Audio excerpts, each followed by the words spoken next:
Come on, give me some back now.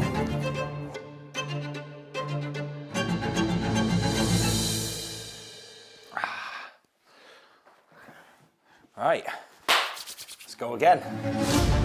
I needed to learn and learn quick. It's a busy, family-orientated lake. There's a lot going on.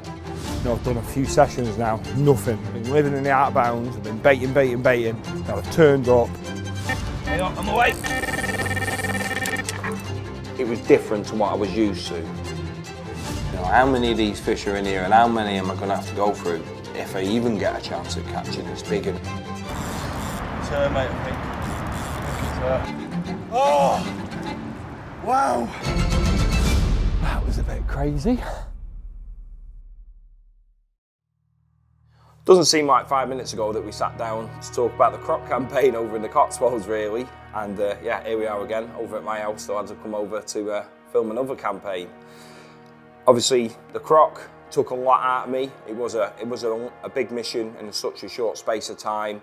And after that, I really did just have a little bit of a break, catch up on life, all that, and catch up with a few friends, really. A few socials, guest tickets, etc.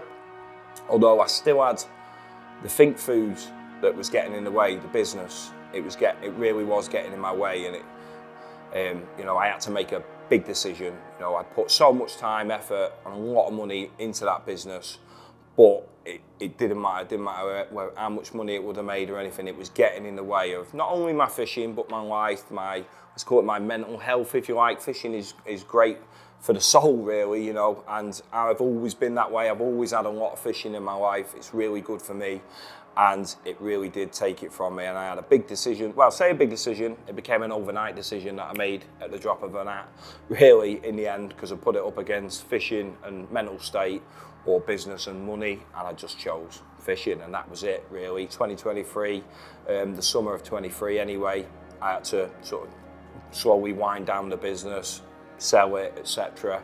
And that was freeing me up for a hell of a lot of fishing, and I was getting a mad buzz on, and I had come across a couple of fish that I really wanted to go and fish for.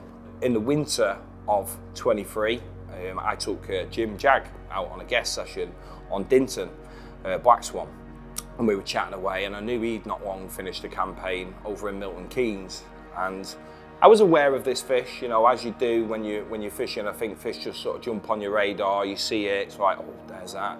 You know, I'd seen a couple of pictures of the common in the lake, the big common. I knew it to be a busy park lake. I knew a couple of people that had had a walk round, etc. And I'd seen some pictures of this fish.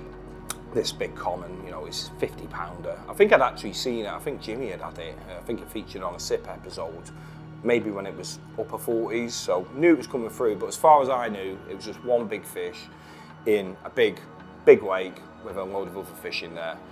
Nothing to really back it up. But when I went on this guest session with Jim, he changed my mind on that place. And yeah, we were out and he was scrolling through a few fish, and I came across one in his album there. He hadn't caught it, but he had a load of pictures in his phone of fish that were in there, and I said, go back to that one. And it was a big, deep, like Italian looking. It reminded me of Petals. Petals from Christchurch means a lot to me, that fish. You know, it was a fish that my dad used to fish for back in the 90s. I'm sure a lot of people will know which fish I'm on about. Real deep, little petally scales all over it. And it meant a lot to me, and it looked just like it. Obviously, Petals isn't with us anymore. And I was like, wow, I need to go and have a look at this place, you know. Started doing a little bit of digging, and yeah, it didn't take me long that was going to become my next autumn campaign, really. I think every lake that sort of jumps on my radar, if you like, is something that's just a little bit different from the norm. It's a busy park lake in Milton Keynes. I mean, I didn't like Milton Keynes. Honestly, I didn't like Milton Keynes straight away. There's just too many roundabouts. I wanted to go, honestly, I was just going roundabout. I was like, I'm going to turn all the way around one in a minute and go to Oxford. It was doing me head in. But eventually, I got myself to the lake to have a look round, and yeah, it sort of started to jump out at me then. I thought, oh, this is something else. And I was looking at the rules in the little book that you get and thinking, wow, look at all this out of bounds. There's just so much out of bounds out of bounds, unfished water. There's a little syndicate bank that runs up one bank that a few lads can fish that was, well, turned out to be very rarely fished, and I thought this is going to be an head banger. But, you know, I was there to have a go at it, and as I would, I weren't just going to walk away just based on it being a little bit out of depth, maybe. So I thought, you know what, I'm going to plan a session, and I had one walk round, did a couple of laps one day in August, early August. I thought, yeah, I'm going to plan a little session in pretty soon. That first initial lap, I found fish straight away, out of bounds. The carp wolf out of bounds, but he can't, not getting pressure, but this out of bounds was different because they're getting fed all day, full of birds, swans, geese, all that, you know, ducks, the lot. And it is a busy, family-orientated lake. There's so much activities going on. There's a big climbing frame. There's a fair going on at the time when I got there. There's a big water sports sort of inflatable that goes right out over the water that actually played a big part in the lake itself. I'll come to that later on, but straight away I'm thinking, this is going to be a timing thing. I didn't know the sort of topography of the lake yet, but I thought they've got no reason to leave this area. Even where I had to fish from, this one, they call it the river bank, I had this one bank to fish from, and basically you bivvied up right on the path. So there's traffic, you know, people just walking back, you know, back and to all day long. My first session down there actually only turned out to be a one-nighter. It was off the back end of a group tuition that I'd done over in Reading with Maker, and you know, I had one night spare. Me being me, I only need one night, you know, not one night to catch it. Just if I've got a night spare and I can go fishing, I'm doing it. Simple as that. And it was en route home really. So I dropped in. I just wanted to look at the place, wake up on the place, you know, nice cup of tea, watching the water, just to get to know. You know how everything works. I didn't know sort of where I could fish, what water is in front of what swims, how busy it was, anglers wise. I didn't know any of that. So any night I could get down there as a little bit of a wrecky, I was going to. Just getting down there, a bit of a mission. Actually, two lakes. That's one of them. I'm just getting to the other. But that's when it starts getting exciting now. First proper mooch round. Love it. Come on, big carp. Look at this wind hacking in here. Hacking in. Get in there. Wow, have a look at this. Come on. So yeah, that bridge just round this corner here, what I just came under. And there's the big old pond. Goes right around the back over there. Obviously you got the big old Ferris wheel there. Goes right down there. Really restricted access. Can only fish this bank here, and I can fish a little bit of this bank here, and that is it. I can't fish anywhere else. So not that easy. Literally you can just fish, well, one bank really. But as long as I can put rods in the water, you never know. So yeah, just going to keep my eyes peeled out here for a bit, sit here for an hour or something, see what I can see. And yeah, go for a mooch, I think. Here we go. First night buzz. Sick place this.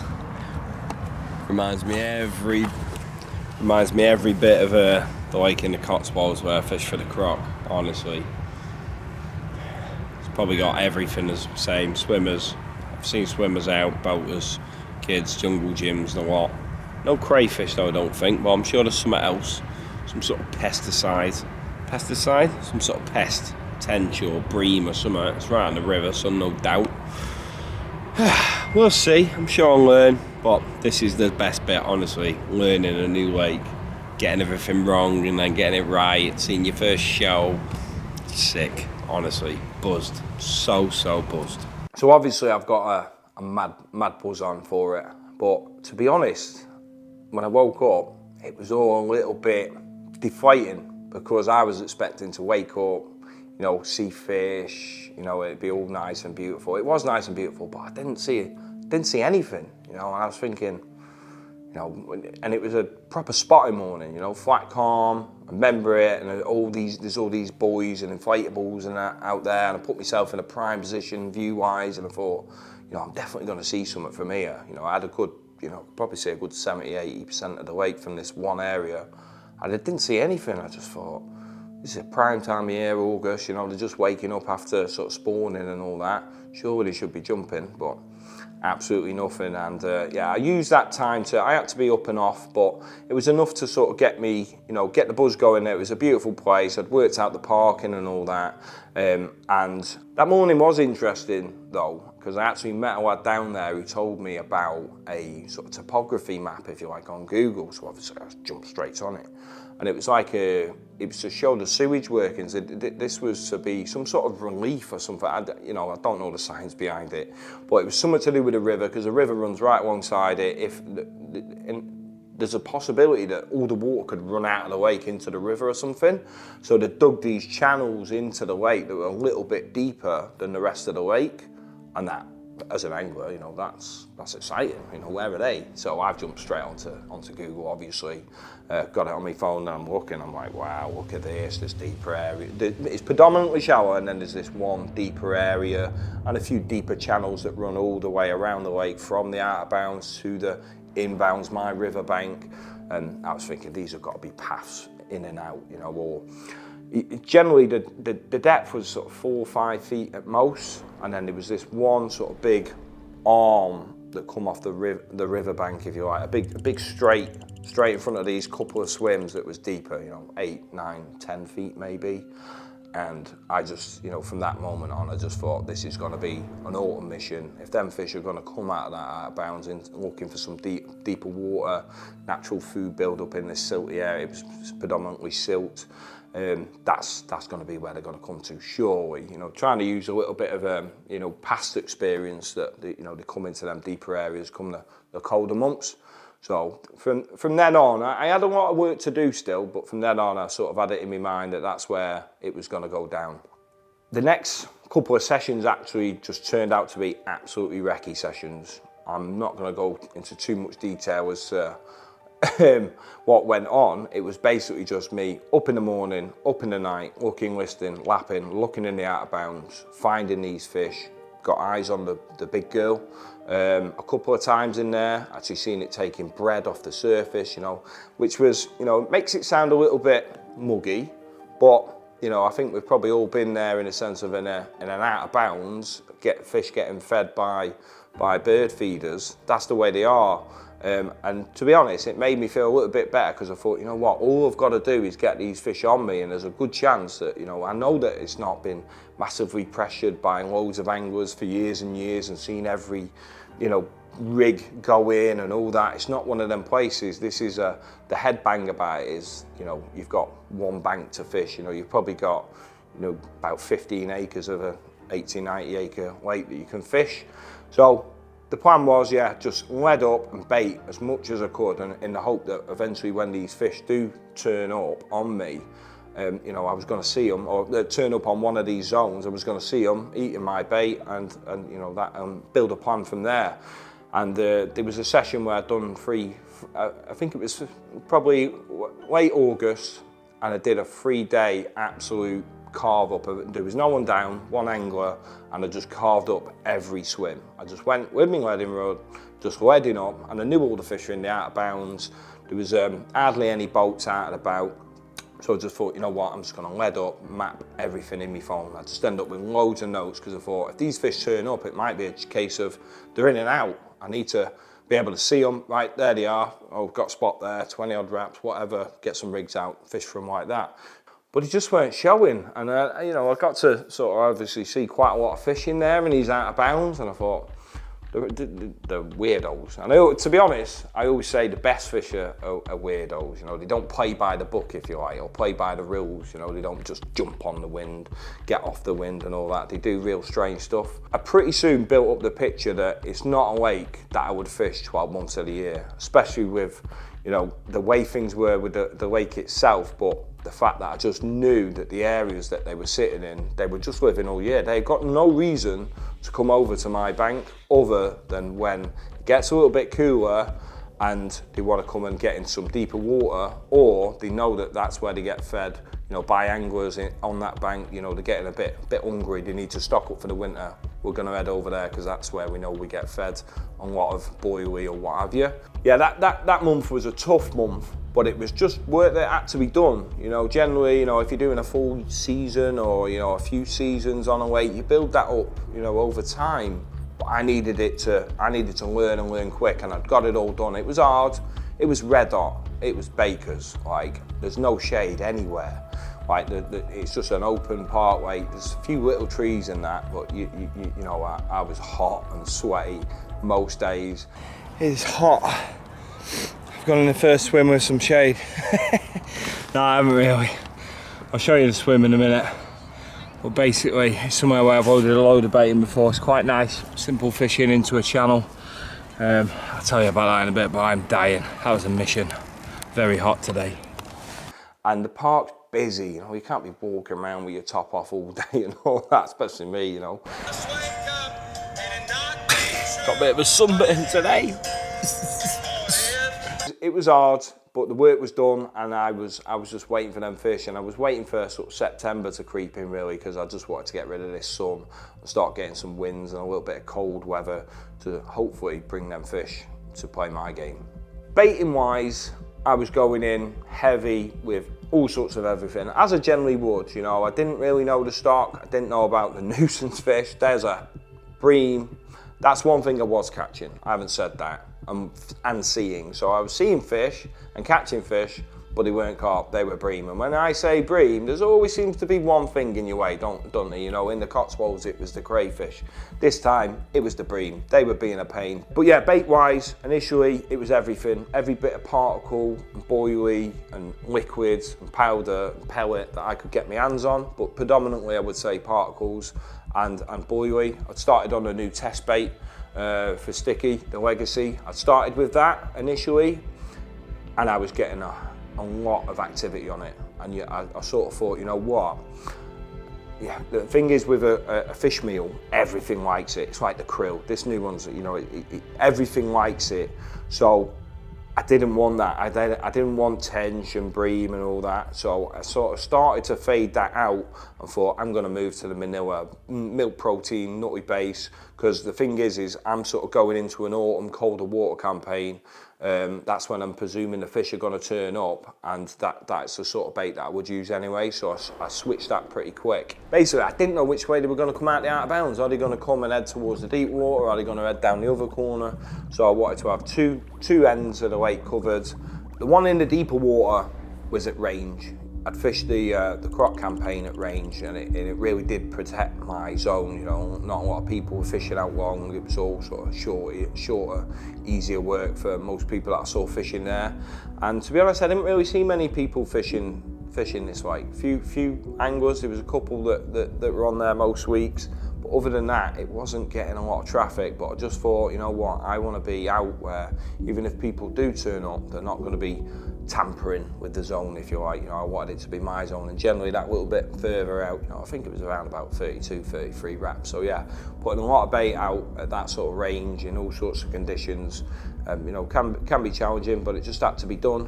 But there was a lot of bream anglers. I will mention that actually, because they were my busy mates then, because what I would do was obviously when the bream lads would come down, my swim become the most popular swim for bream anglers, because any spawns that I'd have open short, you know, would attract the bream. But also when the lads come down, the bream anglers, I'd be in my swim and I would tell them that I'd been seeing loads of bream in front of me, which for me was a little bit of a golden egg really, because in my mind what that did is every time a bream angler came down and I wasn't in there, they would drop in there. You know, I wanted them to do that, because a bream angler only fishes to the evening, and then, you know, most carp anglers would come down in the morning, there's a bream angler in there, and I'd be, you know, I'd sit and wait for my swim, whereas another angler, he wants to get his rods out straight away, you know. So it was a little bit cheeky, but it worked. It kept anglers out of my swim. Might say my swim, the swim that I was focusing on, it kept them out of there. So we're getting up towards September now. Work's done. I've met a couple of lads that were doing it, and there was a lad called Matt. He was down there, a couple of swims up from me. He was down there most weeks. I left him to his thing, he left me to mine. And also Carl Smith, you know, great lad. I spoke to him a lot on social media. I think we'd met a couple of times, open days and that, but I'd never fished alongside him. And I met him on there, and we ended up, you know, getting on real well, which was a bit, not that we shouldn't get on, but it was a little bit surreal in a sense that, you know, obviously I know Carl, see him online a lot, and you know, it was a bit mad because we're a bit chalk and cheese really, you know, although we're both anglers, you know, we're totally different, but, you know, the more I got to know him, the more I started to notice a lot of similarities with us, you know, when it came to the fishing side of things and life really. Won't go right into detail, but basically what I'm trying to get at is we did click, and he's a nice lad, and, you know, someone I still chat to this day. Basically, Carl has moved in next door to me, poaching me up obviously. No, not really. He's moved. Oh, I've been dying to go down this on a bike. Look at this. Oh, can I do this one-handed? Yeah, let's go for it. Oh, gears just slipped. Woo! But yeah, I just said to him, my buddy left me camera there, and he's like, I'm going to help you out, Scotty boy. I've got a push bike, and here I am. Oh God, the other side of the hill, lad. Oh, there we go. That weren't easy. Here he is, the man who borrowed me the death trap. You've made on to you being framed, mate. You fall off? Nearly, mate. I went down that ramp for a while vlogging, one-handed like that. It wasn't good, was it? And he had his own swim as well. As soon as I actually did do a night in there, but I didn't know it was his swim.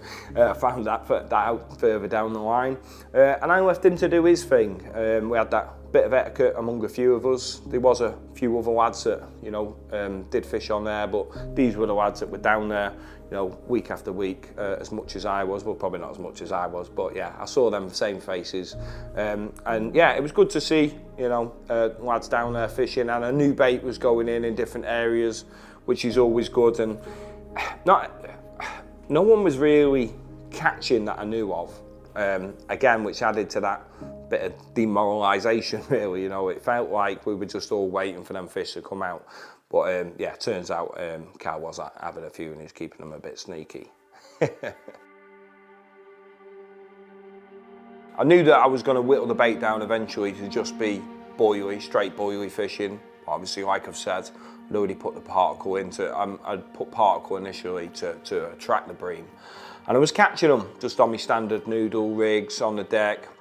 I tried all sorts. I went right up to 24 mils, and it turns out that the way to avoid them was tall hinges, you know, real tall hinges on brights, believe it or not, 16 mil squids, pinks. And actually the reason I used pinks was I was literally on the phone to Miles. Me and Miles chat a lot on the phone, especially when we're both fishing. And I was chatting to him, and I was setting up my rods this particular day, and I said, what pop-up should I go for, Baz, you know, like, and he's like, pink, and I'm like, pink, I haven't used pink for years. Like me, I haven't used pink for years, really. It used to always be about pink back in the day, you know, when the old Frank Warwick squid and octopuses come out. We used to use them a lot, and I think I almost overused them, that I started to swerve towards whites and yellows. And he's like, no, pink, pink. I put pinks on all three, and from then on, that's what I started doing. The spot that I narrowed it down to was this deep area. That's the one that was changing most, and that's the one that most appealed because I was fishing right up, probably 2-3 rod lengths short of all this inflatable stuff which kids played on every day. You know, I'd have to, you know, I'd be fishing all day. I wouldn't do any leading or anything like that, or baiting until all the kids were off the inflatable, obviously. And yeah, that became the spot. That's the one that changed the most, and it was just a nicer area. There was a nice wedge to the left that they definitely felt like they would come down once they come out of this out of bounds. But you're talking this out of bounds where they were sitting in front of the pub. You know, you're talking it's probably 400 yards away still. You know, I'm still well away from where the carp are living. It was mid-September. I think it might have been a 10th, 11th of September. I got a 6-nighter ahead of me. I thought everything's priming right. The weather was looking good for it, and I'd actually started to see the odd fish show a little bit closer to the zone, and I thought these fish are starting to venture out a little bit in the night. And yeah, I got down there on a six nighter. I had 6 nights. That was the rule. You could do 6 nights on and a night off, I believe it was. Tell you what, I cannot even explain how buzzed I am. Oh man, I've got that buzz back. I have big time. Like, it's not quite real under my skin now, where it's like you just can't stop thinking about it, but I have thought about it quite a bit this weekend. As I'm prepping things, prepping the rod, prepping the bait, you know, organising what time I'm leaving, you know, all them things you just start getting you ticking like that, and I was just sat here like, I want to talk to someone, and here I am. So yeah, I am fully back in absolute mission mode. I was obviously giddy to get down there. I was well ready for it, and I had 24s and 20mm manillas only with me, and that was going to be the plan, just literally fill it in with boilie only, and fish these tall pink hinges, which for me in my fishing, you know, that's so alien. You know, I wouldn't generally fish like that. You know, I had like a match the hatch little wafter, but it's just something that I had to do because it was avoiding these bream. And yeah, that was when I started to catch fish. You know, I started to, you know, they started to turn up on me, and they turned up in numbers. I had my first fish. It was actually in the dark on the first morning. I think it was probably about 4 in the morning, small common, maybe a double, 18, 19 pound. And I still didn't really know what fish were in there, you know, as a whole. I didn't know how many was in there. I didn't really know what they looked like. I'd seen probably maybe 10 or 12 different carp out there on, you know, Jim's album and a few others that I'd started to sort of build up and see on photos. But yeah, I didn't, you know, I'd see them in the water, but I didn't know what these fish looked like. And I'm telling you now, they were immaculate, real incredible looking carp. You know, I still, you know, that will probably be, it will be a super water maybe in the next 5-10 years time, almost like another Dinton coming through there. So there's a lot of fish in there. I'd say no one really knows the numbers, but I'm going to say there's at least a couple hundred, which again makes it sound easy, but you got to remember, if anything, I think that goes backwards on itself. For me, when I'm trying to target 1 or 2 fish, I'd rather it be among 10 or 20 of them, not 200 of them. You might have to go through some serious numbers and a serious amount of time to try and tag one of these carp. So yeah, first one's in the bag, and I'm obviously absolutely buzzing. And to be honest, nothing could have prepared for what was about to happen. I haven't fished like this in a long time, and yeah, I was getting bite after bite after bite on this first morning, and I could not believe it. I'd gone from fishing and getting no bites and seeing no carp to all of a sudden getting a few bites in the morning. I could not believe it. I couldn't keep a rod in the water almost. It was like the turned up, here we are, we've been you know, your spot looks nice, there's some nice bait there for us and we want feeding. And it was exactly how I wanted it in my head, but I still wasn't ready for it. And yeah, I was tying up rigs, wrapping up rapid, getting these rods back out, trying to get more bait back out. It came a little bit chaotic. It was, yeah, it took me back a step or two, but yeah, we dealt with it and I had some real nice fish.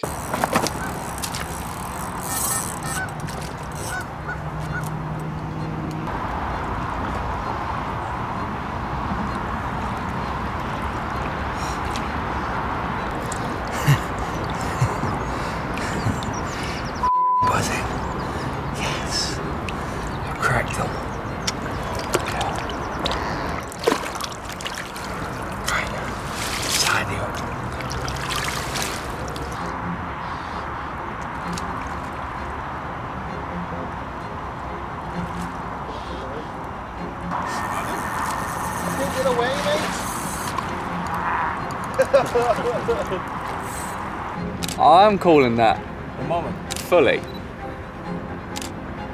It's hard to tell. Happy with that? Good girl. Go on the moment. What? Yeah, sweet. Right.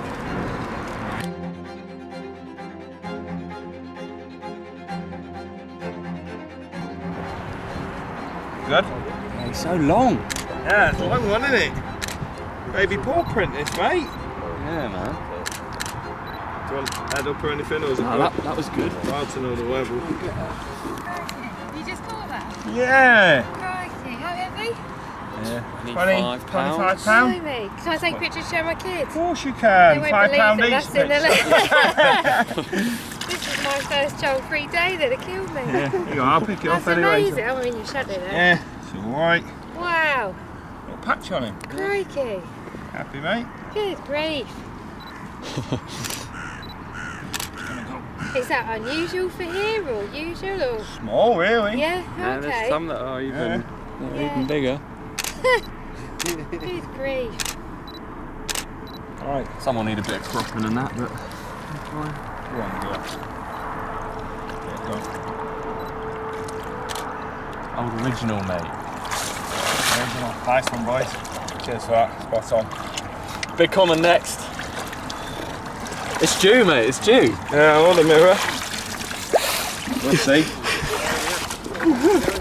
Carl had actually caught the mirror, which I was obviously buzzing for him. He rang me up. He actually came down and did a few shots for me of some fish, and he actually said, "Oh, I've got the big mirror in the sack here. Do you want to come and see it?" And I said, I can't come down. You know, I'm getting bites after bite, which he understood, of course. But yeah, he'd caught the mirror. So to be honest, it all came after that. He'd caught the mirror. I think he'd had it. You know, it's his story to tell. I think it was 46, 47 pound. Obviously looking amazing. I've seen the pictures and a bit of footage of it since. It looks amazing. But it then all just became about this common. And that was it. It was all about the common from then on. I knew that mirror wasn't going to do another capture. I wouldn't have thought. So everything was all guns blazing for that common then.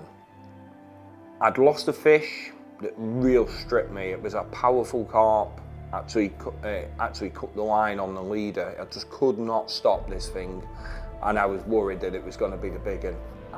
But luckily, I went to the shop.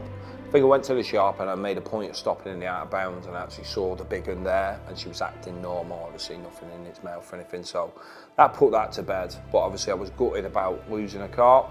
But to only lose 1 of 11 in a situation like that was all right. Straight under the swan, split pack, no care in the world. Boom. And she's munching. She's hungry. Full bucket of 20s and 24s. Well, they're on. That's going out straight away, and then I've got a full bag of each. Now I know this seems excessive, and it is, but I believe it needs it because of all these bream and what a carp, and that bloody big thing is a pig. So, you know, if I weren't giving them boilie, I'd be giving them hemp. You know, if you don't want to spend the money, I totally get it. Hemp, pigeon conditioner, maize, tigers, it's all cheap, but then boilies, she's a big girl, she's a big mancha. And obviously last night I only put boilie out. Whether that made a difference or not, I don't know, but I feel it definitely suits the style of fishing that I'm doing out here with the hinges, like I said earlier. Right, I'm gonna put this bait out.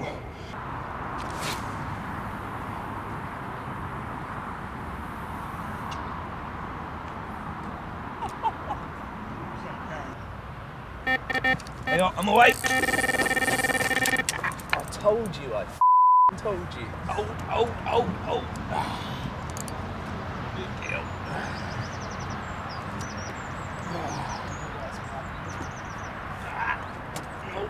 No. Right. That's it.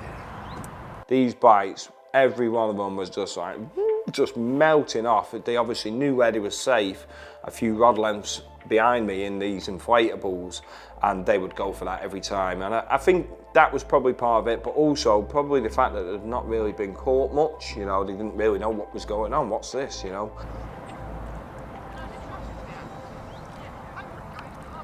Lovely.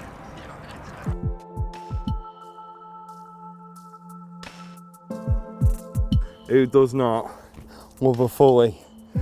I hadn't had a fully for ages either. I'm proper buzzing. See a few pictures of a few of these in here, and I'm buzzing that I've got my hands on one, regardless of size. Well, it's a big fully, right? But £2 or £40, that is a sick fish.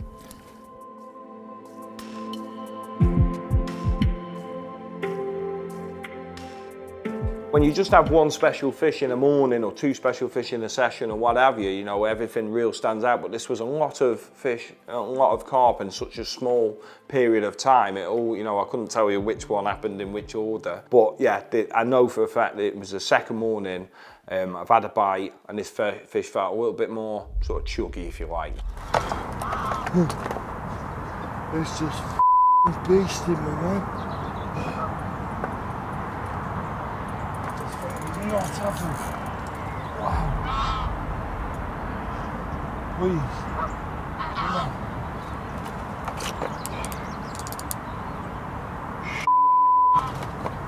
So I've had this bite and it's chugging around and it's hit the surface. I actually remember it's hit the surface that far out, something that I've never seen happen before. I'm playing this carp, I'm starting to, it was just coming light, you know, just coming light, still a bit of darkness in the air. I kept feeling this, like something hitting me line. What's that? It was seagulls. Seagulls hitting me line, diving down at me fish. Seagulls.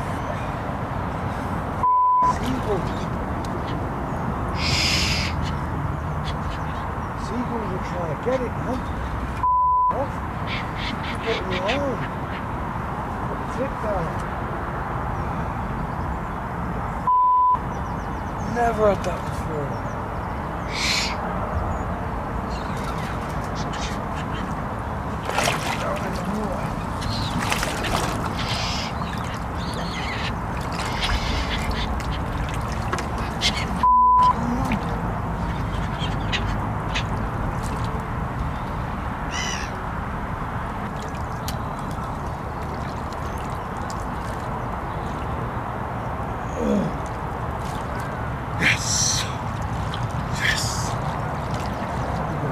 I looked in the net and, you know, I'm just looking at this carp and it's just, I just thought, wow. I mean, and that's what I love about fishing on new lakes and, you know, these new quests and not knowing the whole stock, looking down and just seeing something that you didn't even know existed and how amazing it looked. I just thought, that's a special carp. I'm getting someone down to do some nice pictures of this. And yeah, I'm glad I did as well.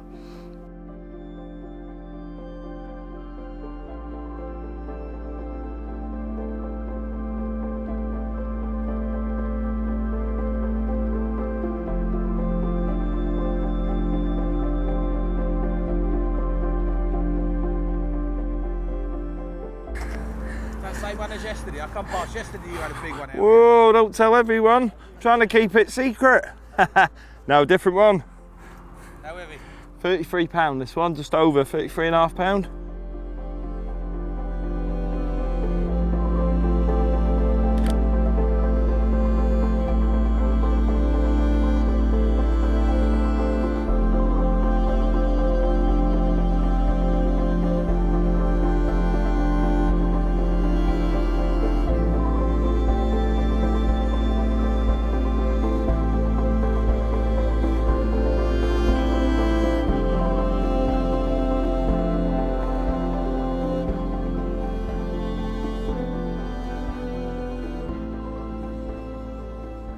The next few mornings all run pretty much the same. The bites were definitely getting less, but you know, I had a lot of carp. I knew, you know, it was good because I'd figured out, you know, that I was doing the right thing, and I pretty soon figured out that this was going to be a numbers game that I'm playing. And I do know of a few catches of the big common, you know, came among, you know, big hits. So it was just a case of, you know, hopefully just keep playing the game, keep wading through the numbers, and hopefully this one's gonna sort of pop up or turn up in the end. And it was nice to see these other ones. You know, obviously, you know, to go from catching nothing for them first 10, 11 nights over 4 sessions to then also having a load of bites. You know, it was nice to start catching them, but it did eventually start sort of grinding on me. Not grinding on me, I don't want it to sound like, oh, I don't want to catch any fish. Of course I do, but I started to think, how many's in here? How many, you know, how small of time is this window gonna be that I'm getting on, you know, that I'm getting them coming over to me? You know, have I got enough time to, you know, hopefully, basically I'm hoping that these big uns are coming over with these fish as well, or otherwise I'm gonna have to end up doing a load of time, which I didn't really want. You know, for me, I'd just rather one bite and it'd be it, you know, as we all would. But yeah, it wasn't really my sort of thing, wading through loads of numbers. I think that's what it was. It was different. It's not my sort of thing. It was different to what I was used to. Okay, all right, calm down, mate. It's not in here. Hey, up. Ah, come on, girl. Oh, you ain't going in there. It was savage behind me. You know, there's a lot of inflatables and cables and all sorts going on, so I had to fish locked up. The rods every time would lift up before it'd take any line off, and I'd pick it up and I wouldn't give them anything. you know, light casting braid with tapered mono leaders. I wouldn't have been able to fish that style using braid and braided leader. I would have had to give them line, whereas with the mono tapered leader, that gives you that little bit of stretch and bounce just to be able to, you know, it'll go to its, I sort of know when it's reached its sort of limit of stretch, and then I'll have to give it a little bit of line. But that bungee really does help playing carp. That's it, walk, walk. Come away.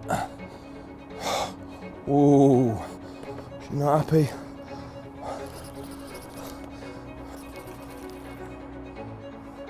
She is kiting on a long line. Come on, give me some back now. That's it.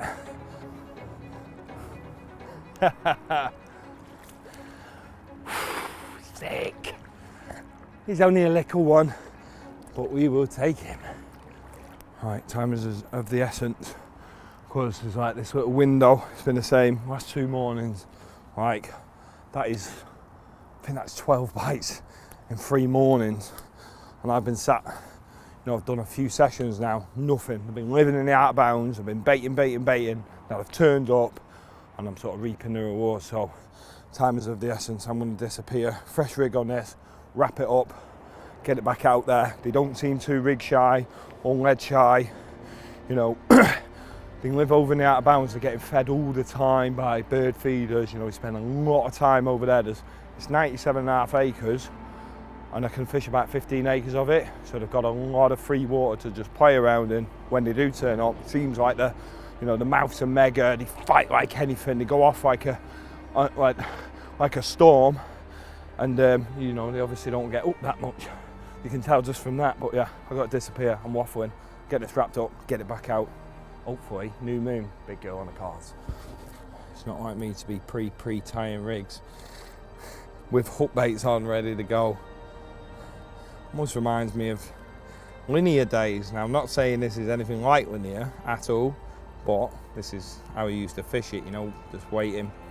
I used to actually have a 4th rod ready, wrapped up with an hook bait on it, because time was that important. I'm not going to say I'm going to go that far, but it's basically tie the rig on, wrap it up, check the leader knot, get me lighter if I can find it. Yep. Check the leader knot, ping him out there, flat calm as well. Lovely times.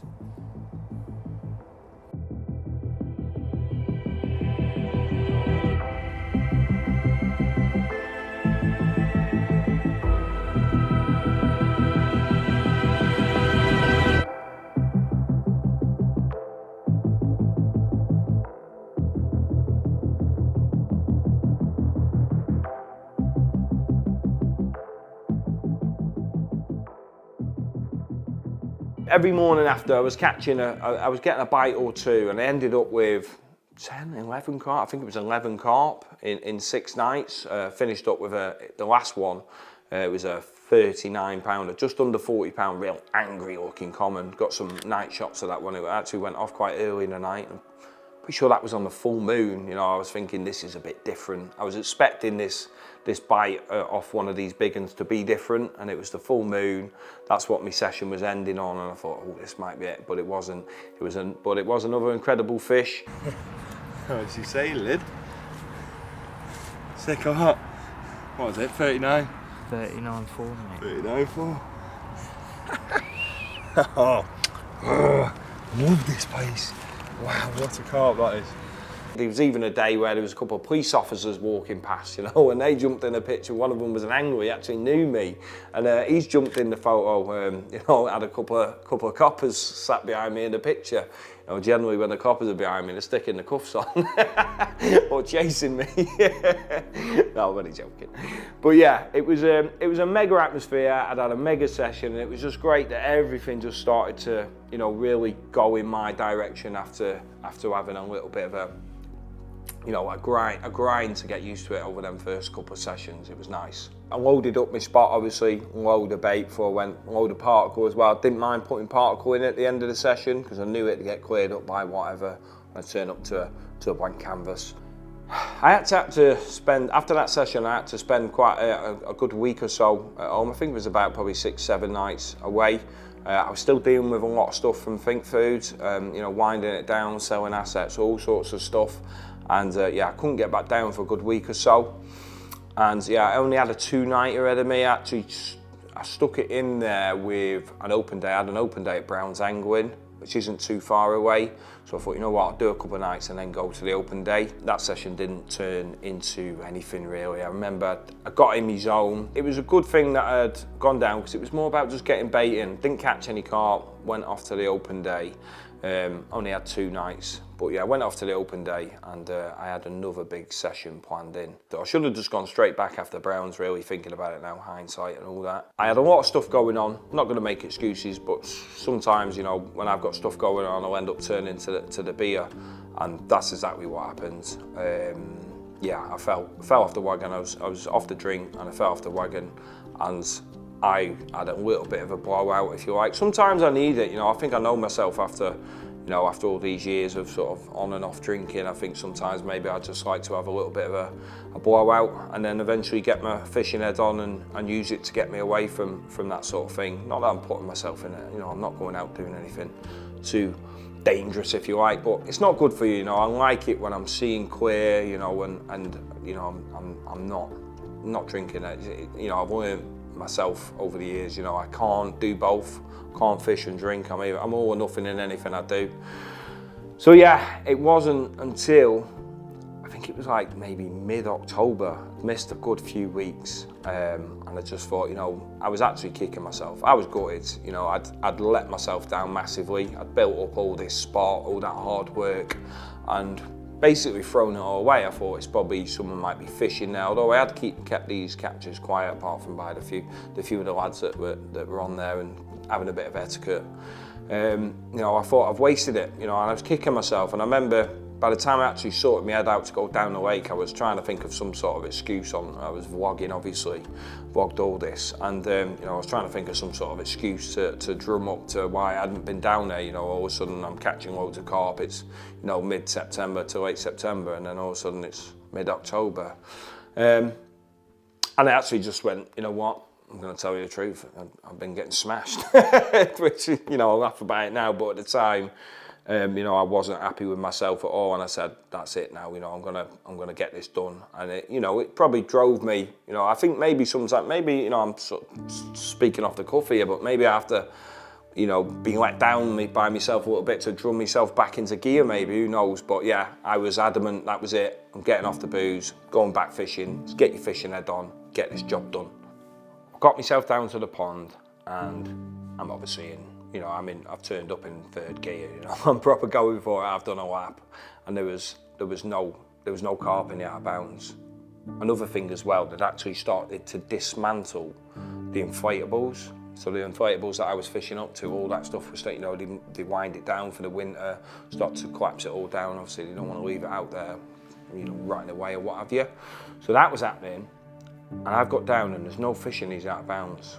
Both of them, down the out of bounds of the Syndicate Bank and the pub out of bounds. There was no fish there, and that was new to me. And I'm thinking, these fish are out in the pond, you know, what have I missed here?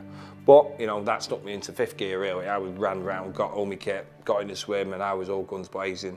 Getting prepped up. Got beastie rods. These are Mitch's 13 footers. Hopefully they're going to help me with this bit of a sort of head stroke crosswind. Got my mags back in play, fresh whiplash, a bit low spooled, but hopefully that'll be all right.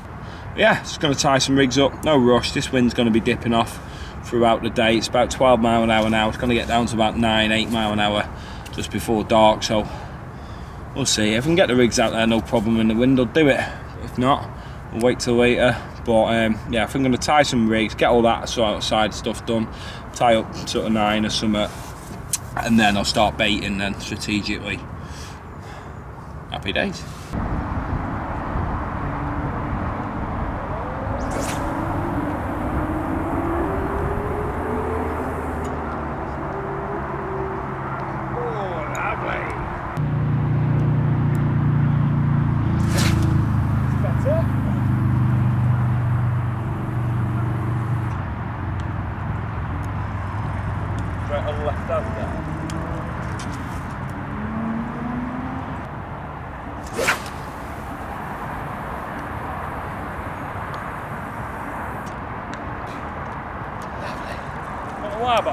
breath the whole way out.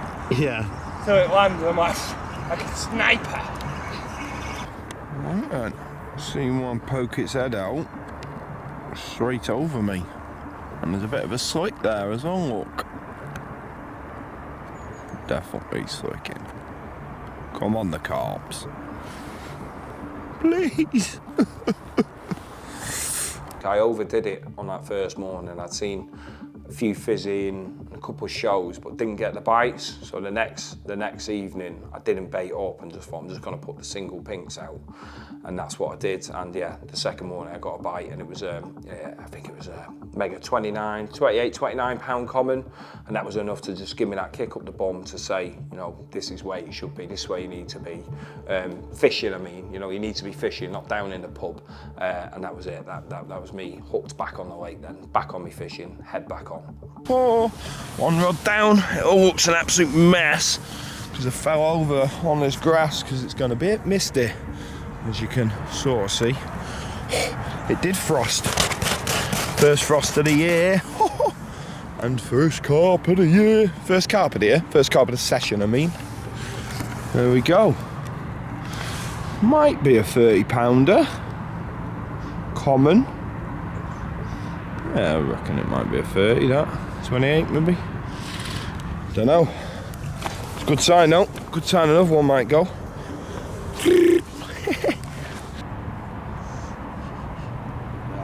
Just on.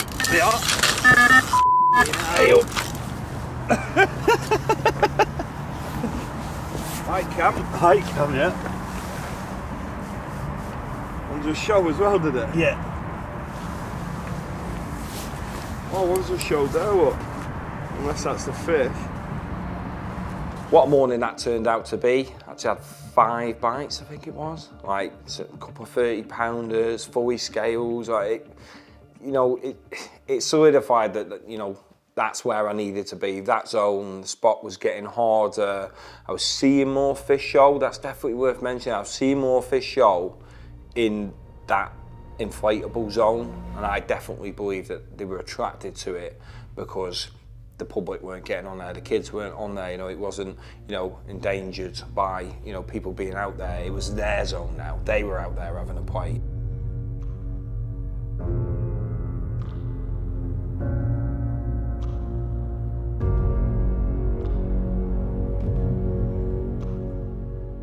Fish number 2. Only my second morning as well. Put a right hit of bait out the first day I got here, talking a lot of bait, so I didn't really expect one first morning. They were on me, but I didn't get a bite because there was a lot of bait and only 3 hooks. But didn't put any. I put literally 4 or 5 spawns out last night just over the rigs for a confidence thing, and they turned up this morning. It's always good when they go back like that. I got 4 nights left ahead of me. Come on, the big girl.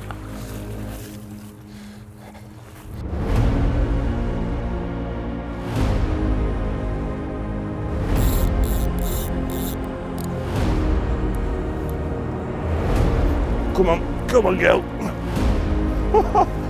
Lovely. Yes.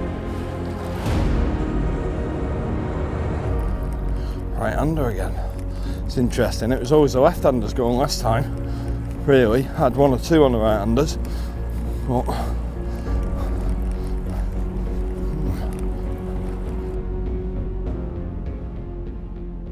two fresh rigs. Unfortunately, took that left-hander out, but it is what it is. The fish is more important than the spare rods. Well, until I see it. If I see it's not the big one, then beast it away from the rods. But yeah, 2 fresh rigs, straight back out there. Got to capitalise on these bites. Happened last time. I ended up with 7 in the morning, like, so.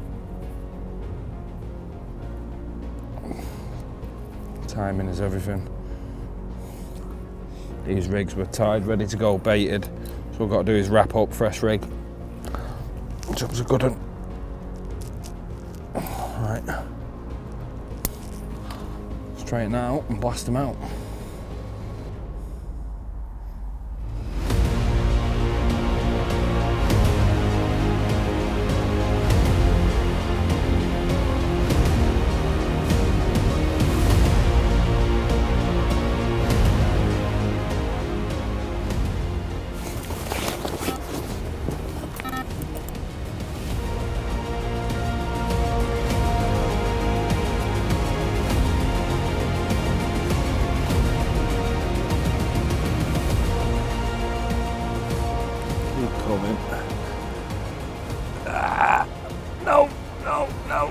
Yes, yes, yes. So, kind of. Yes. Oh, oh.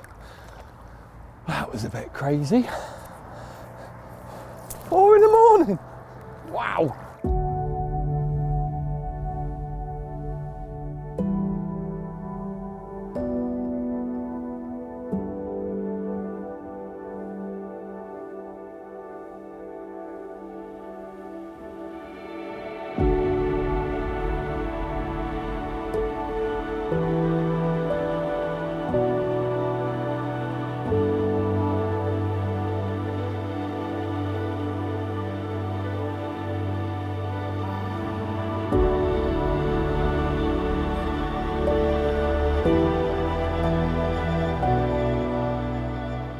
Made up with this, as I'm sure you can tell, but I think we all like them big scaly ones, don't we? This definitely doesn't disappoint, this one.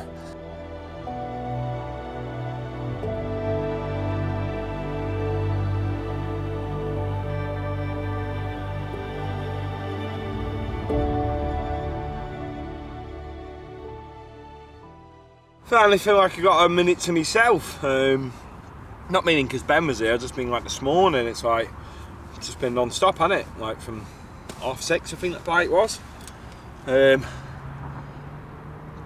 Just strategically through the day. Strategically, is that the right word? Yeah, just like consistent bites every half an hour, and then obviously you got filmed. It just takes time, and it's nearly 12 o'clock now, 11:45.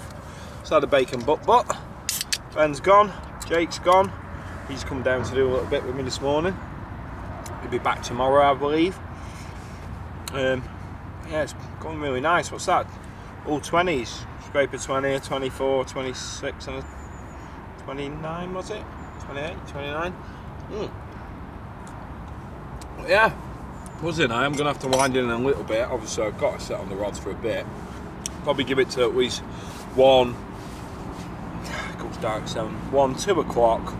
Then I've got to wind in, get down the shot, get a couple of bits, freshen up, and yeah, get back round, get the rods out, and get and load more bait out, because obviously that's been mullered this morning. There's no way there was just 4 carp out there, is there? So yeah, it's numbers game now. So plan is, yeah, I'm going to tie some rigs up now. Tie probably a good, yeah, tie 9 up, and crack on.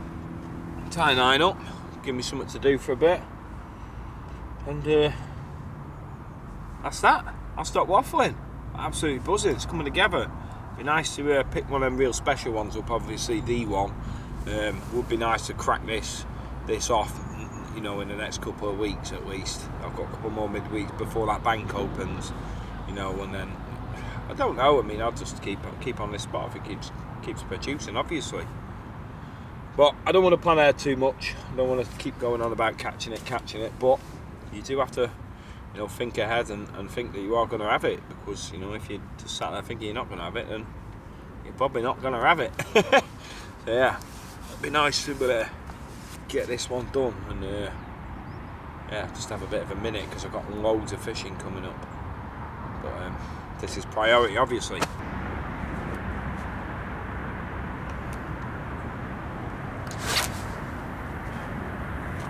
Right, send it. Oh yes. Straight in the middle. Lovely. Bit of a midnight run, as you do. Oh. Don't line on the left hander. Line on the left hander. Remember. Yeah. Look at that. Love this cafe.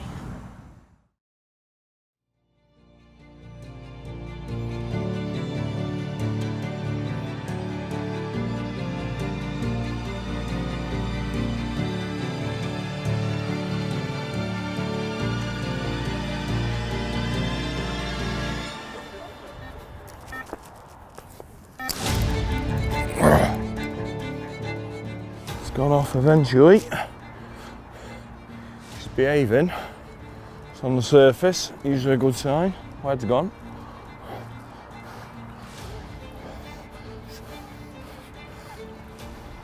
Oh, I'm stuck on the metal. I've got to bring it to the net.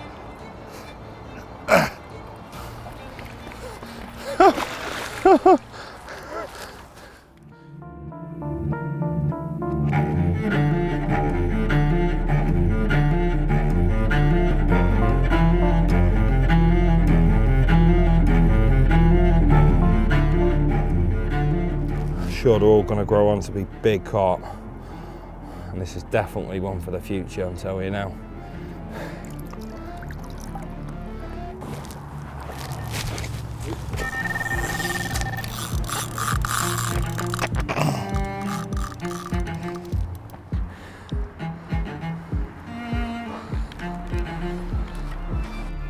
Come on, come on, come on. Yes! Oh, it's got a bit of length to it. Get in there. Oh, that was a bit hard in mouth, wasn't it?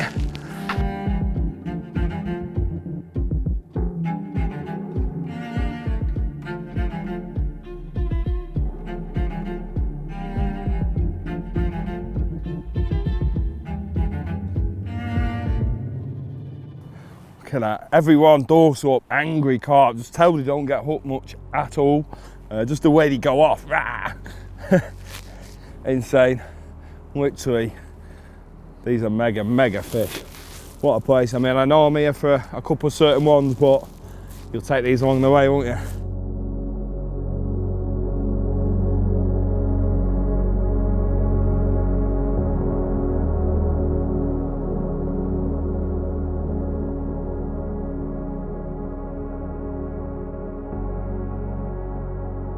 It was getting to that point again, you know. I've had another few fish in the morning. I'm starting to, you know, that looming thought of, you know, how many of these fish are in here and how many am I going to have to go through if I even get a chance at catching this bigger than I. Starting to trying to think of ways that I could try and single this one out. Is there a way that I can try and fish just for that one maybe? So, you know, I started to stretch these. So these rods were all fishing a, say, tightish area. You know, it's probably a good couple of rod lengths wide to put 3 rods on. So the idea was to start to stretch it out, i.e. fishing rods off the side, you know, a bit further over, because the spot actually kept getting hard and hard. That's worth mentioning. The spot got harder, and then to the right it was silty, and it actually started to, the left-handers stopped going and it became about the middle and right, and the more I moved over it all became about that right-hand side. So when it become down to hard gravel, that blue then, it was like that soft stuff is what they wanted to feed over, or the firm stuff, not just blatant gravel. So I started to stretch the rods out into the silt a bit more, and then also dropped off the pinks in the mindset that, you know, match the hatch, maybe these, you know, the smaller, they're not stockies, let's call them stockies, the smaller fish anyway, seeing these pinks and just going straight for them, and the big ones were gorging on the, you know, the big, you know, 24 millers and that. So I wanted to go, I thought maybe come off the pinks and go match the hatch onto the just straight manillas. Now, it did work in some respect, because the next morning I think I had 2 or 3 bites. I think it was 3 bites, and they were all bigger fish, 20, you know, a 29, couple of 30s, and I thought, ooh, I wonder if this is the way. But it seemed like as that session went on, the bites become less when I should have been getting bites. So it almost, you know, I thought, yeah, it might be a bit of a, maybe a bigger fish tactic, but I feel like I'm missing out on bites here, and you know, one of them might be the big one, so, you know, and it had been caught among big hits. So sort of went full circle with that one pretty quick, but it definitely seemed like this softer stuff was where to aim for, and stretching rods out that little bit more was definitely, you know, worth doing. I'll tell you now, it's not an easy thing. You know, people might be sat here thinking, oh, 6 nights fishing, that's all right for some. Yeah, it's nice that I can go out fishing for 6 nights, but I'm telling you now, it's not easy work. I'm not just trying to give it the big one. It is hard, especially the way I was angling. It was uphill. I was getting up an hour before first light. I would get up, stick a bit of Elton John on or something, a bit of chilled music, and then slowly update, you know, as the day went on, it would become rave music basically. But yeah, I'd get up early, I'd be up all day catching fish and then baiting heavy into the night. You know, it was hard work. You know, 5-6 days of that would take it out of anyone, honestly. And I'd always make a point of going round, lapping, doing the out of bounds thing and all that, checking that. So yeah, it was hard graft. I'd go home, I'd be beaten and battered, but you know, I had to go home, recharge, get myself back down the lake as soon as I could.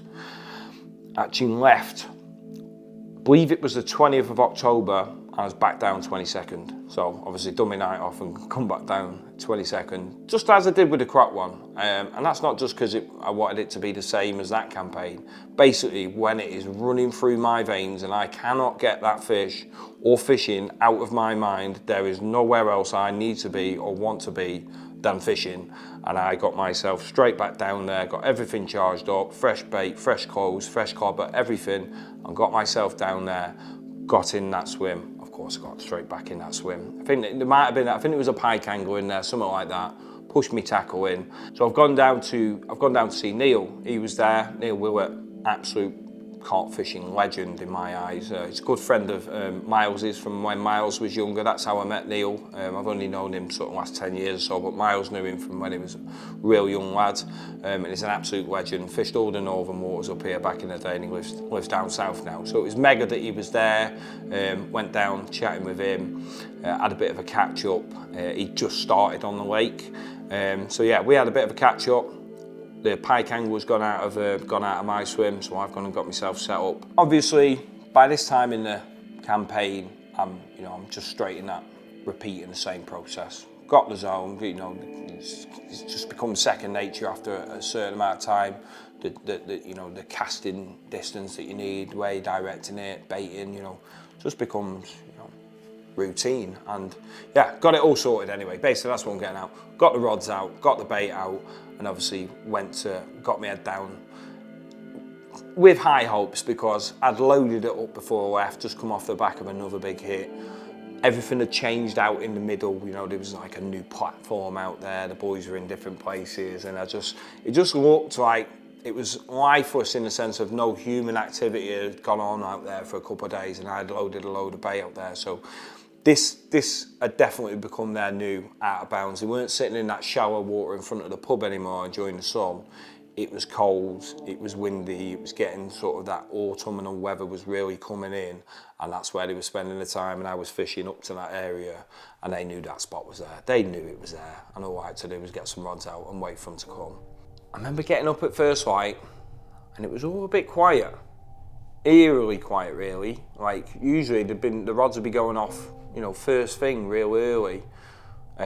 Whereas this, you know, I'd seen a couple of shows amongst the boys, but no bites. And it was about, must have been 9:30, 10 o'clock before I got my first bite, which was strange, you know, I'd been used to these first light bites.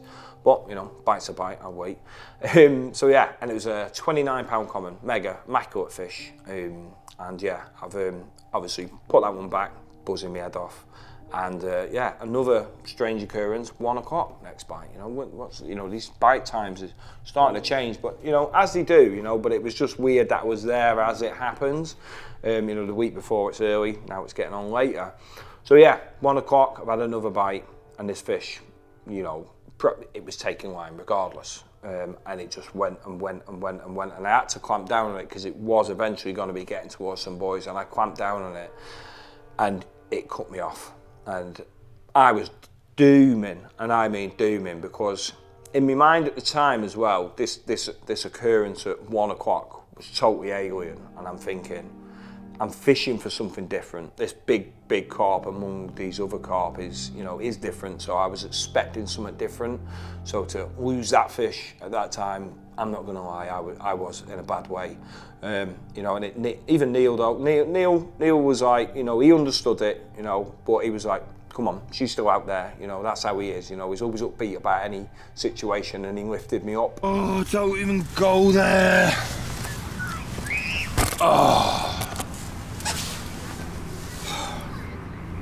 Just had a bite, 1 o'clock. The fish has just absolutely beasted me. Just kept going, I couldn't stop it. Oh. it's cut me off. Oh man.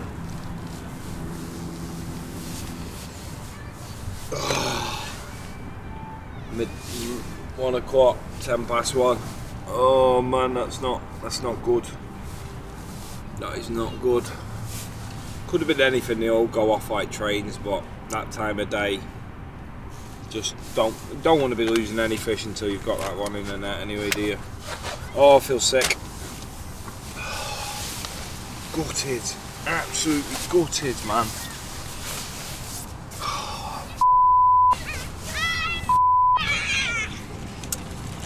You do.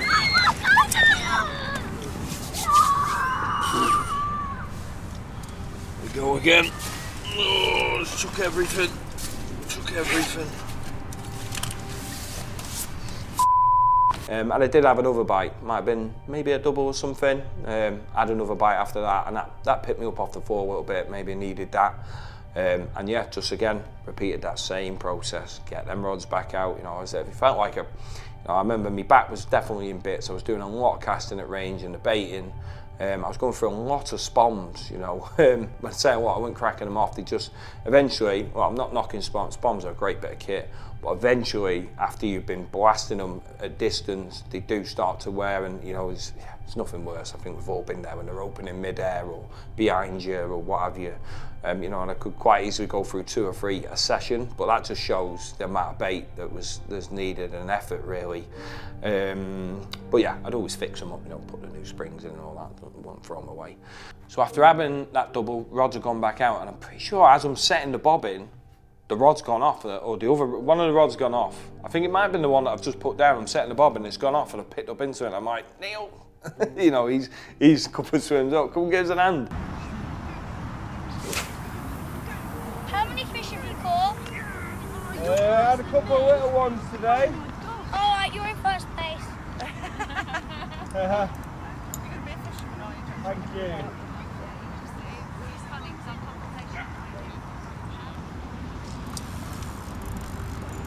Wow.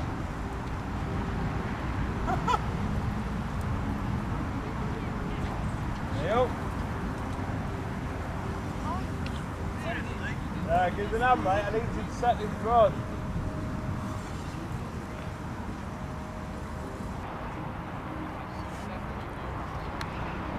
Come on. Come on. Yes. Get in, Barry.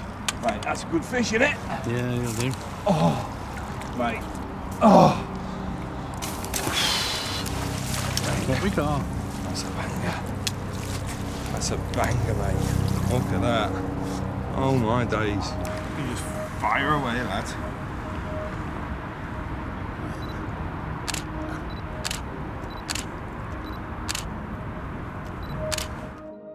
I think it was a £35 common, obviously, and that was a mega one. These fish, honestly, I know I've said it a minute ago, but these fish are just insane. You know, some are deep, some are long. You know, there's a real mixed bunch in there. You know, fully scaled mirrors.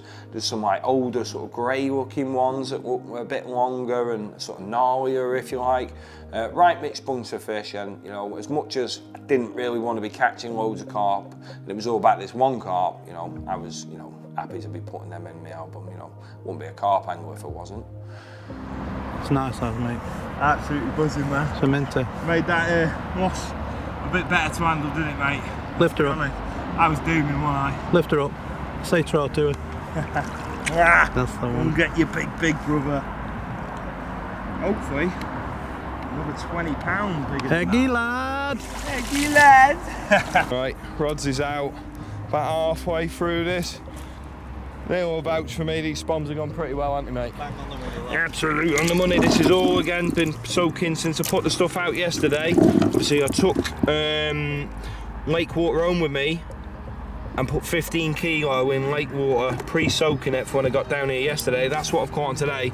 When I got here yesterday, as soon as I'd baited up, I put more bait in this lake water just to get them washing out. But yeah, I'm about halfway through now. I reckon I'm going to put another 10 spoms out because I don't want to have to wait all day like I did this morning, because that was absolute agony.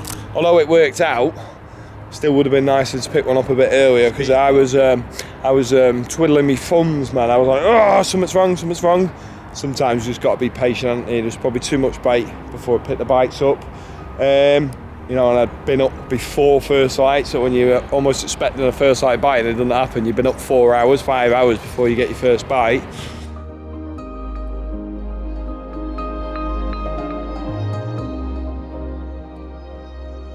So I'm 2 nights in and I've had a few bites. Obviously I'm a little bit dooming still because I've lost this fish that, you know, I thought might have been the big un or one of the big uns. And it wasn't a case of being able to go and look in the out of bounds anymore. They weren't getting there. But of course, I've got a buzz on. I'm catching carp, I've got Neil with me, the weather's turning, you know, mega, that autumn weather that you just wait for, that I had been waiting for. This was that window that I chatted about earlier on, you know, this that window of opportunity for me to catch that carp or one of them special carp that I wanted in that time frame. I knew that this was the area that, you know, the plan had come together. Everything had come together, and this was, you know, my chance now. You know, I'd have done 6-nighter after 6-nighter until it faded away. But I was just in the hope that it was just round the corner, of course. So it's the 3rd morning in. I'm obviously up at first light, as you are. Cup of tea on, and nothing out of the ordinary. Few shows, bit of fizzing, and they were there, obviously. And I was on the phone to Miles. Of course I was. Big fish can smell him about. I was on the phone to Miles and I've had a bite, and this was a little bit different. It was just went up, and I'm pretty sure I've got it on the camera, and I'm like, I think I've got a bite. You know, it's just like touching up. You know, I've got my vlog camera set up ready, and it's just touching up, and I've put Miles down on the floor and I've picked up into something, and it's just solid. And then all of a sudden this line started kiting right. Totally different to anything. Like I've already said, all these other fish were just blasting off. It's almost like this thing didn't know it was hooked. I think I shout Neil down, he comes down, I pass him the phone to Miles. Miles on the phone, and he's like, even Miles says, it's the big one, something like that. And then I'm walking up the bank behind me because I've got a buoy to me right. No fish had ever kited to the right. And there's a buoy sort of maybe, you know, it's probably 40 yards to me, right, but it was kiting on this one line, so I'm thinking I've got to gain some line on this, so I'm kiting, walking up the bank behind me, over the path and everything. Obviously there's no people walking past, that'd be funny, wouldn't there? Someone on a push bike straight through my line. But yeah, I'm walking up this high bank, playing this carp, and I gain the line on it, and it kites right round all the way down to the right towards the bridge. Real weird, totally different to anything else. You know, and me and Neil unlooking each other. I think I definitely even say to Neil, you know, this is different. You know, this could be a Turn, mate, I think.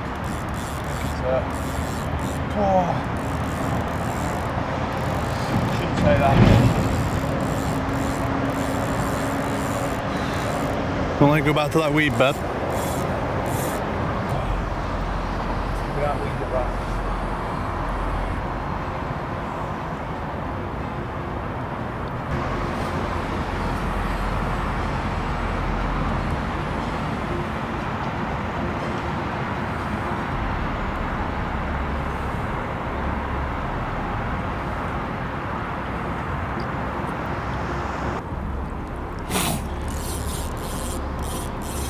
Come on. Bed around, isn't it?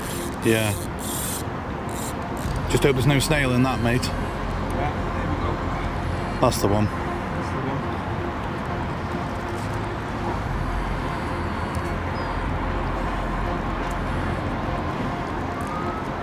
That's it, you go down on over. That's what you needed.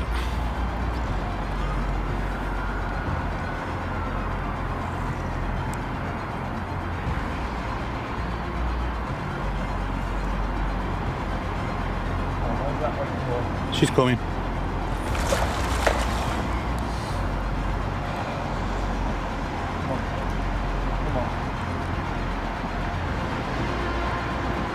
That's the one now, lad.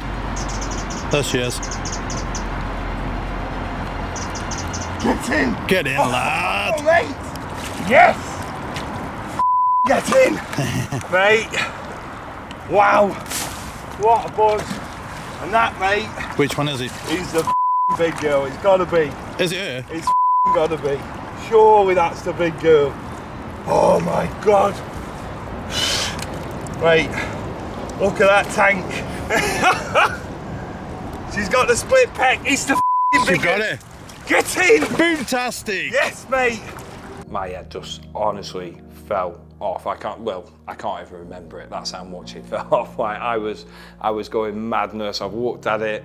This thing is massive. Bear in mind, you know, I've never actually had a 50-pounder either. This is my first 50-pound carp potentially in the net, and I'm looking at it. Me and Neil are going off our heads, and yeah, it's a big old white carp with an amazing head.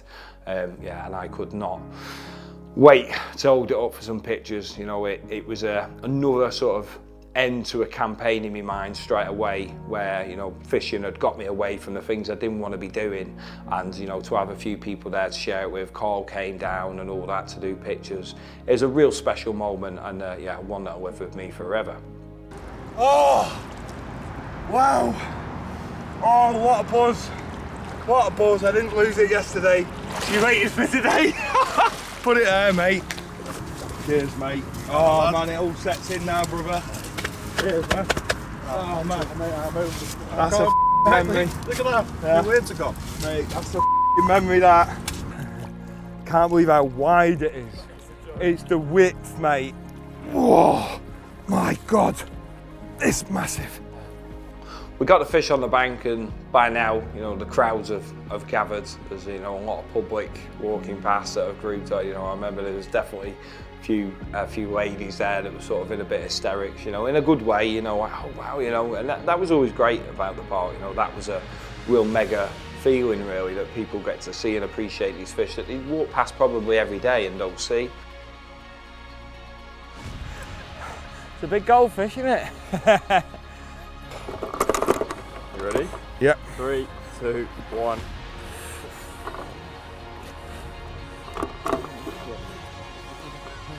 Where is she?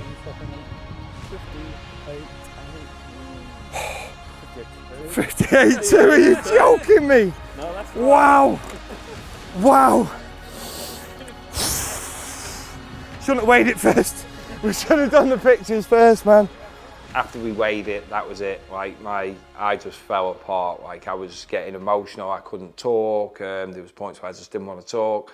And yeah, I just knew how insane this fish was looking, with the backdrop that I'd pictured holding it in, with the bridge in the back and all that. Like, it was a special moment. Oh my days! I'm lost for words. How sick is that, man? Come on, boys, you're not really telling me much. How's she looking? Is she all right? Tail up, tail down, what do you want? Everyone's quiet. Oh my God. Wow, that is ridiculous. A big square forehead. Mate, it's the width, man. Look how wide of a fish that is. Right, are we ready? Come on, boy. Yes. I needed this. I needed this, man. My days. Oh, this fish has done it for me again, man. What an autumn. What an autumn. You got one more than you've got? Of course they have anything for you, mate.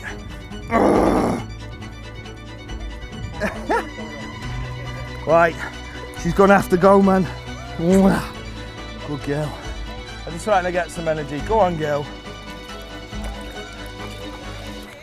Get in! Come on! Yes, boy. That is a sick fish, man. I had to bone off. I was going to talk, but I couldn't talk. I was going to start crying, so I just did the pictures and put it back. Means a lot, man.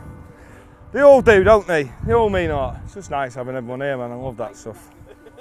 Get that out of my face. That's a wrap, all done and dusted. And as walks go, it's definitely not the easiest in the world, this one.